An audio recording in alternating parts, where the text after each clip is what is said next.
धनी भोरे भोरे का तू धोवतार लागल बा चदरा में टोवतार का हो का लागल बा कहां नहीं पता ना ना धनी भोरे भोरे का तू धोवतार लागल बा चदरा में टोवतार छट छट गइलो राते न पट गुलचुआई देला रस तू तो बहरी पिया बहरी पिया दूर देला राते मो सहरी पिया चूसे में अमवा तो सहरी पिया दूर देला राते मो सहरी पिया चूसे में अमवा तो सहरी पिया अरे चूस ले बदा सीजन चलता डीजे संदीप राजनिकी तमकुड़ी राज कुशीनगर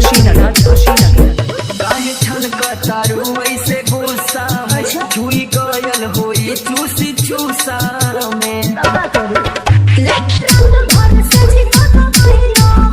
गुरु हम किया चूसे चूसे खानिलो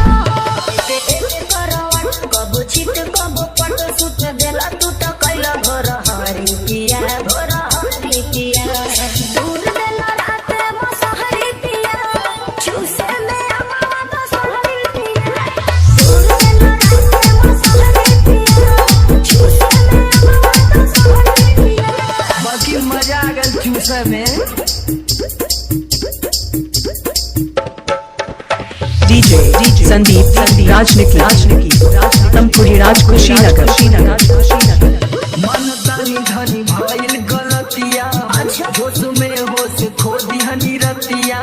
हो नाच दी हो ना मोर दूध छाना रही तोले रही हम बोला भूल के तू बात मानी हमरे संग रात पूरा रात धके हाथ खई जबरी पिया